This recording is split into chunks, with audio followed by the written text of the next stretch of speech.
네, 안녕하세요. 11시 50분 청와대입니다. 저는 청와대 뉴미디어 비서관실 행정관 김선입니다. 제 옆에는 네, 고민정 부대변인입니다. 네, 고민정 부대변인님.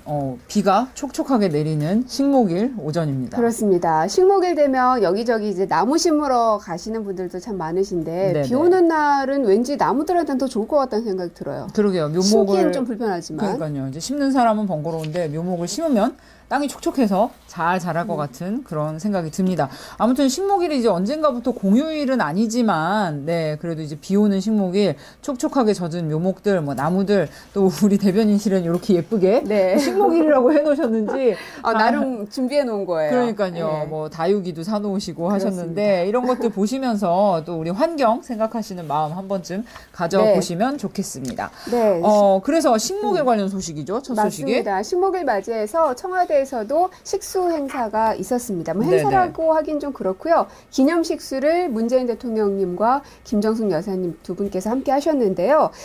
우리 민족의 늘 푸른 기상을 담은 소나무를 심었습니다. 그리고 기념 표석도 같이 제막을 했는데 네네. 여러분께 사진으로 좀 보여드리도록 네, 할게요. 그 현장 사진으로 보여드리겠습니다. 짜잔, 잘 보이십니까?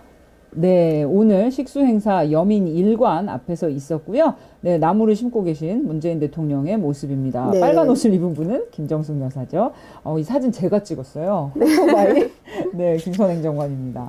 네, 대통령 옆에는 이제 임종석 비서실장과 정의용 안보실장님입니다. 이렇게 삽을 뜨고, 네, 두 분이 흙을 채워 넣었습니다. 네, 굉장히 익숙한 모습이신 것 같아요. 그러게요. 또 이제. 근데 이 나무를 조금 설명을 해드리면 네네. 대통령께서는 식수를 하시면서 나무 수형이 그 모양새가 법주사 정이품 소나무와 비슷하다. 한 200~300년 정도 지나면 그 정이품송과 많이 닮아질 것 같다라고 그러게요. 말씀을 이렇게. 하셨습니다. 정말 모양이 뭔가 네. 이렇게 위험 있고 예쁘죠? 여러분들도 이제 인터넷 찾아보시면 법주사의 정이품송이 어떤 모양인지를 아실 수가 있는데요. 한 15m 높이고요. 한 500~600년 정도 된 수령을 가지고 있습니다. 네네. 이 조선 세조 때 정이품이라는 벼슬을 하사받은 그런 소나무이죠.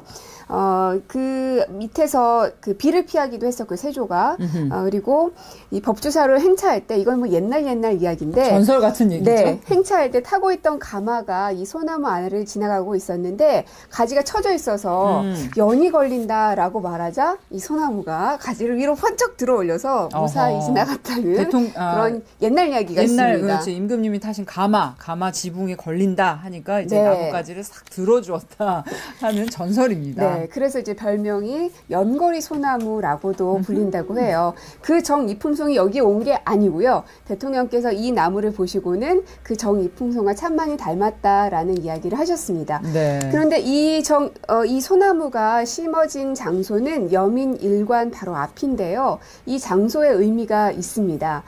원래 대통령의 집무실은 본관이죠. 여러분들이 청와대 하면 떠올리시는 바로 그 건물에서 원래의 대통령 집무실이 있습니다. 하지만 지금은 이 청와대에서 근무하고 있는 사람들과 소통하면서 더 일하는 대통령이 되고자 여민일관에서 집무를 하고 계십니다. 바로 이 소나무는 그 여민일관 앞에 자리를 하고 있는 것이죠. 그만큼 개방과 그리고 소통 이런 것들을 상징하는 의미이기도 하겠습니다. 네, 대통령 집무실 아래 창가에서 무럭무럭 자라날 소나무 저희도 같이 지켜보겠고요. 저 근데 여기서만 공개하는 소식. 뭐요? 소식이랄까? 이거 뭐냐면 대통령님이 나무를 심으시는데 네. 이제 어제 그 돌봄 교실 네. 가셨잖아요. 이제 돌봄 교실 얘기를 이제 굉장히 귀엽게 나누시고 어제 굉장히 좋은 일정이었던 것 네. 같아요. 그래서 학생들 얘기를 하면서 어제 선물을 받았다고.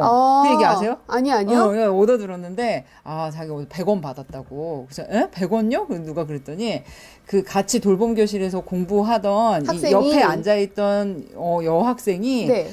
그 주머니를 뒤져서 제가 이것밖에 없다고 하면서 대통령께 본인이 갖고 있던 100원을 드렸대요. 진짜. 그래서 특별한 선물을 받았다고. 네, 우리 같이 이제 삽을 뜨던 비서실장님과 비서진들께 자랑을 하시더라고요. 네, 그래서 감사히 소중한 100원 잘 받아서 간직하시겠다고 합니다. 아마 아이에게도 큰 추억이 됐을 것 같아요. 그러니까요. 내가 나 대통령한테 100원 줬다 뭐 이러면서. 근데 우리 알잖아요. 아이들이 정말 내가 좋아하는 사람, 내가 잘 보이고 친하고 싶은 친구한테 이렇게 갖고 있는 것 중에서 뭐 소중한 거 당장 네네. 있는 거 주고 싶은 마음 있잖아요. 네. 그 마음이 대통령께도 잘 전달이 된 것 같습니다. 그 학생이 네. 보고 있으면 좋겠다. 그리고 뭐 무엇보다 그 아이들 또 부모님들께서 좀 마음 편히 부모님들은 일하시고 아이들은 마음 편히 학교에서 친구들과 놀 수 있게 이 돌봄교실 정책들도 잘 안착이 됐으면 좋겠습니다. 그렇습니다. 오늘 식수 얘기를 했는데 78년부터요. 지금까지 경내에 9분의 대통령이 식수를 하셨고요. 아, 청와대 안에요? 네, 그리고 17번의 식수가 있었더라고요. 네, 참고로 말씀을 드립니다. 그렇습니다. 청와대 곳곳에는 이제 대통령님들께서 심으신 나무들이 자라나고 있는 것이죠. 네, 다음 소식 약간 좀 무거운 소식이라고 할 수 있을까요? 뭐 진지한 네. 소식으로 전해드리도록 하겠습니다. 이게 이제 언론 보도에 대한 저희 청와대 입장 대응 메시지인데요. 어제 오후에 김의겸 대변인께서 중앙일보 보도에 대해 잘못을 바로잡아 주십시오. 이런 내용의 논평을 내셨습니다. 내용 보면요. 사실관계를 심각하게 뒤틀어 쓴 기사이고 근거가 없고 이치에도 맞지 않는 것을 억지로 끌어다 쓴 기사를 구성했다. 이렇게 말씀을 하시면서 언론사 중앙일보에 정정을 요청을 했습니다. 네. 우선 그래서 부 대변인님 네. 이 처음 발단이 된 기사 어떤 건가요? 네, 바로 이겁니다. 4월 4일자 기사이고요. 문코드 압박에 외교안보 박사들 짐 싼다라는 제목의 기사입니다. 여기에 대해서 하나하나 제가 또 조목조목 말씀을 드리겠습니다. 네네. 과연 압박이 있었는지 그리고 사실관계가 어떻게 되는지 말씀을 드리면 워낙 많아서 제가 다 언급을 못하고 그중에 몇 가지만 말씀을 드리겠습니다. 먼저 데이비드 스트라우브 박사가 세종연구소를 떠났다라고 말하면서 청와대 등이 세종연구소 측에 압력을 가했다라고 보도를 하고 있는데요. 그랬죠? 이는 사실이 아닙니다. 먼저 이 계약 기간이요. 1년으로 계약이 되어 있었습니다. 2017년 3월 1일부터 2018년 2월 28일까지가 계약 기간이었고요. 즉 계약 기간이 만료된 것이고 재계약 여부는 의무사항이 아니기 때문에 해당 사항이 없습니다. 네네. 그래서 이분이 청와대의 압력으로 인해서 떠났다라고 하는 것은 일단 잘못된 사실이죠. 그 다음에 국립외교원 S박사가 팀장 보직 내정 사흘 만에 철회됐다. 그리고 외부 활동을 금지하겠다라는 말이 나왔다. 그렇기 때문에 이 사람도 압력을 받았다라는 논조입니다. 근데 이것도 보시면 팀장 보직 부분 같은 경우는 직제 없는 비공식 팀이었고요. 비직제 팀장의 보임 계획 자체가 취소되면서 철회가 된 것입니다. 그렇기 때문에 우선 압력에 의해서 보직이 철회됐다거나 이런 관계가 성립되지 않는 것이고요. 전혀 사실이 아닌 거군요, 그러면. 예, 그리고 외부 활동은 지금도 계속되고 있습니다. 네네. 제가 파악한 바로만 의해도 뭐 YTN이나 KBS 등에서도 출연을 하고 계시는 걸로 알고 있고요. 그 밖에도 태영호 전 영국 주재 북한 공사도 역시나 최근 모습을 볼 수가 없다라고 보도에는 언급이 되어 있는데 지금도 역시 활동 중에 있음을 여러분께 말씀드립니다. 네. 그리고 정상돈 박사가 신문에 기고하려던 원고를 이 경영진이 문제를 삼아서 검열 조치를 취했다라고 보도를 하고 있는데요. 이 정상돈 박사는 국방연구원 소속입니다. 얼마 전에 이제 퇴직을 하신 분인데요. 네. 국방연구원의 규정들이 있습니다. 이 기관마다 다들 규정이 있죠. 2011년에 제정된 관련 규정에 따르면 대외 발표 자료에 대해서는 연구센터장이 검토를 하고 경영진이 승인을 하는 절차를 가지고 있습니다. 이를 준수해야 함은 물론이고요. 그런데 여기에서 검토라는 것도 연구 내용을 최대한 존중하는 것은 물론입니다. 하지만 검토를 하는 이유는 사실관계가 틀렸거나 그리고 오해의 소지가 있는 표현들에 대해서는 검토자가 의견을 제시하는 겁니다. 그래서 이걸 쓴 연구원이 받아들이면은 수정이 되는 것이고요. 네네. 받아들이지 않는 경우에는 뭐 그대로 나갈 수도 있는 것이겠죠. 그러면 적법한 절차인 거네요. 맞습니다. 반드시 거쳐야 될 그런 절차를 거친 것을 두고 마치 어떤 검열을 했다 이렇게 보도하는 것은 명백히 잘못된 내용입니다. 예, 그래서 실제로 경영진이 검토한 의견은 연구 내용에 관한 사항이 아니라 일부 표현상 오해를 일으킬 수 있다고 판단되는 부분에 대한 의견에 불과했고요.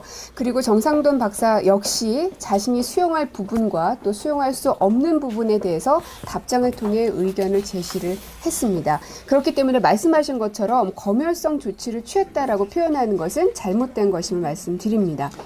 사실 저희가 1150을 통해서 몇 번의 이렇게 정정보도, 뭐 오보에 대해서 팩트 체크들을 해왔습니다. 그렇습니다. 그렇게 하는 이유는 사실관계가 틀린 기사는 단지 그냥 그 지면을 채우는 것으로 끝나는 것이 아니라 국민들에게 잘못된 정보가 전달됩니다.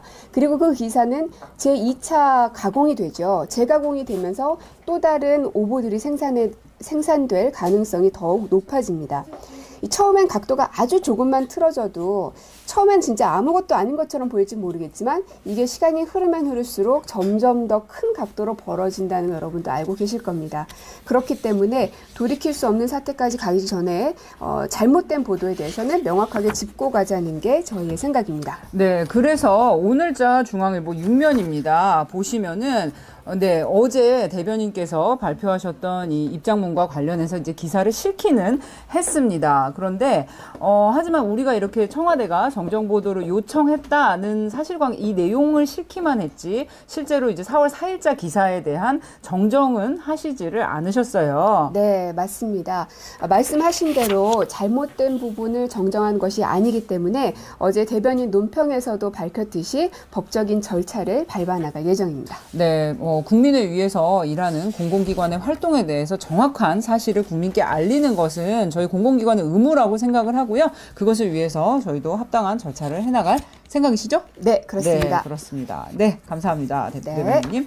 다음 소식으로 넘어가 볼게요. 다음 소식은 좀 이렇게 따뜻한 옛날 이야기 그리고 지금도 계속되고 있는 이야기입니다. 네. 흥남철수 다들 기억하시죠? 우리 문재인 대통령의 부모님 그리고 수많은 우리 국민이 6.25 전쟁 당시에 정말 혹한의 바다를 뚫고 남쪽으로 피난을 왔던 6.25 전쟁 그리고 세계 대전사의 아주 큰 정말 대철수 작전이었습니다.